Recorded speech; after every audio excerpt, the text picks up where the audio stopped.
all three issues we discussed, emerging issues, all together combine to and make a role to issues of sustainable development. Whatever we are developing, how we are developing sustainable development का briefly मैं आपसे discuss करूंगा। Sustainable development जिसको हिंदी में कहते हैं सतत विकास।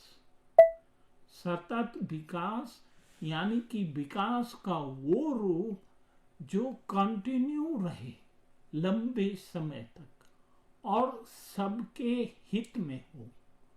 तो सस्टेनेबल डेवलपमेंट और इस पे कई इंटरनेशनल नेशनल मुद्दे उठे हैं और खासकर 80s onward sustainable development term coined हुए हैं और ये अक्सर इस पे डिस्कस हुए हैं।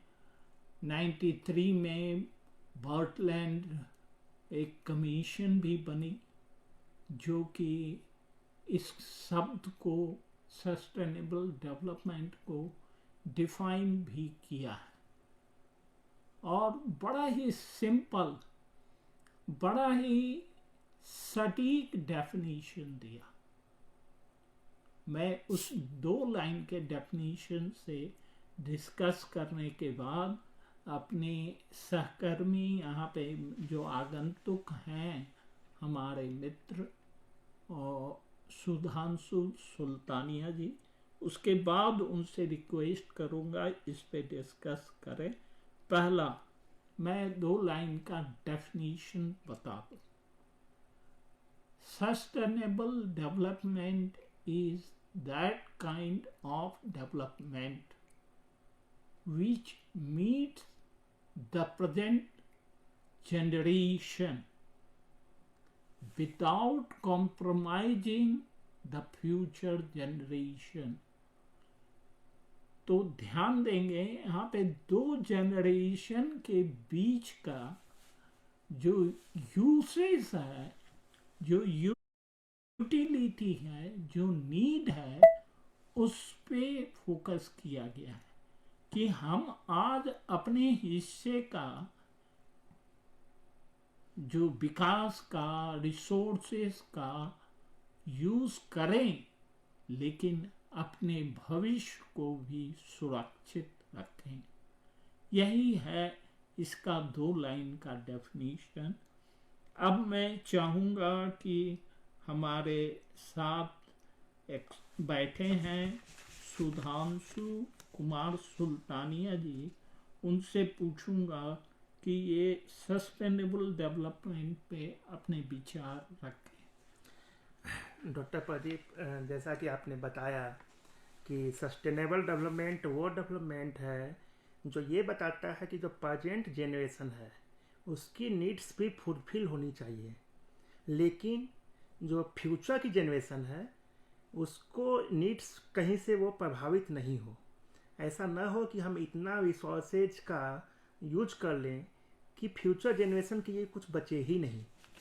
ये सतत विकास की अवधारणा का प्रमुख उद्देश्य है कि डेवलपमेंट और रिसोर्सेज के बीच एक बैलेंस बना रहे, जिसमें सबसे पहला प्रयास 1983 में यूनाइटेड नेशन के द्वारा किया गया।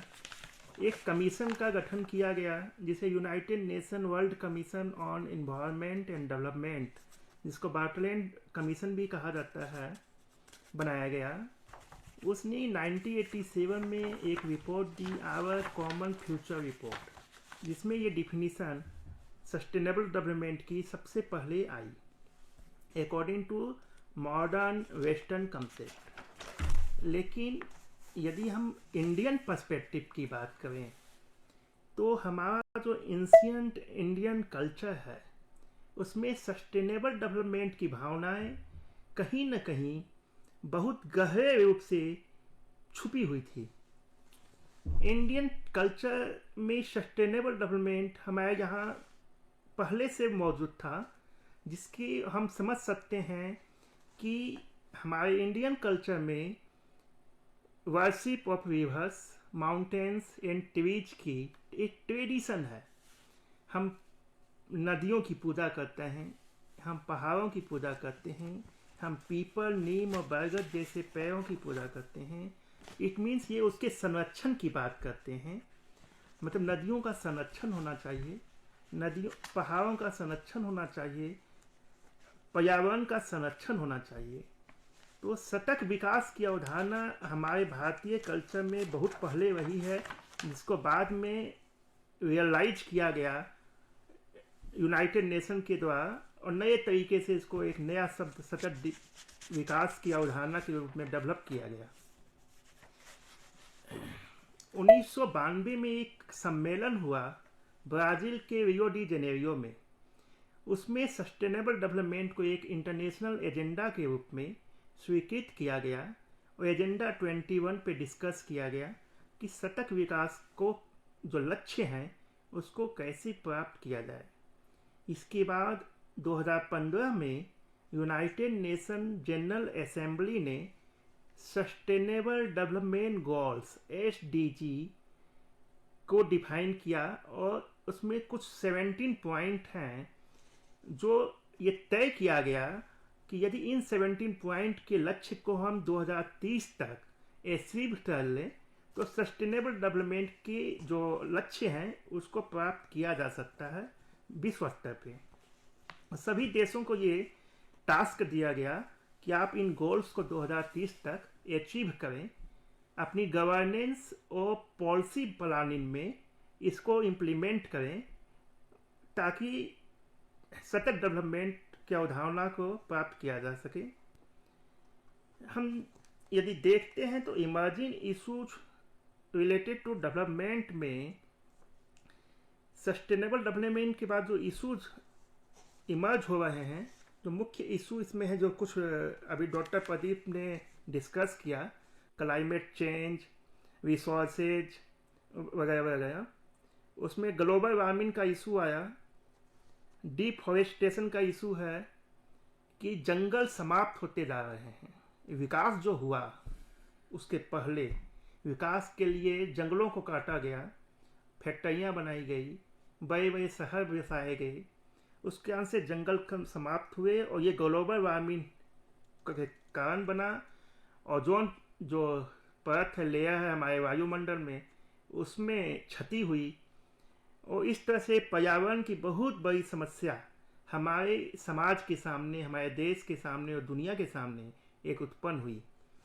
ये डेवलपमेंट का ही एक पक्ष है। बायोडाइवर्सिटी लॉस होने लगे, जो हमारे विश्व स्तर पर बायोडाइवर्सिटी थी वो डेवलपमेंट के कारण लॉस हुआ। जंगल समाप्त हुए, इसके कारण से जो जंगल में रहने वाले जीव थे उनको हैबिटेशन की प्रॉब्लम हुई और वो समाप्त होते चले गए। तो बायोडाइवर्सिटी की बहुत बड़ी समस्या विश्व स्तर पे उत्पन्न होने लगी। नेचुरल डिजास्टर्स, जो हमने हाल में भी देखा है कि किस तरह क्लाइमेट चेंज होने के बाद ऐसे ऐसे नेचुरल डिजास्टर्स आने लगे जो पहले नहीं देखे गए थे। जैसे राजस्थान मरुस्थल जो है, वहाँ पे पहले वर्षा नहीं होती थी, पर आज राजस्थान के कुछ क्षेत्रों में इतनी घनी वर्षा हो रही है कि वहाँ पे बाढ़ की समस्या बाड़मेर और बीकानेर में देखा गया, जिसके लिए वहाँ के प्रशासन पहले से तैयार नहीं था।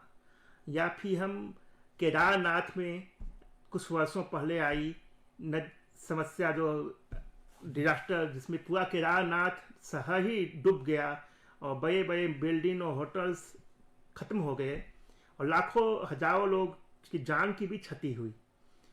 तो इस तरह से नेचुरल डिजास्टर्स आने लगे। जहाँ पे घनी वर्षा होती थी वहाँ पे सूखा पड़ने लगा। जैसे हमारे यहाँ माना जाता है कि सावन के महीने में पूरे भारत में मानसून की घनी वर्षा होती थी।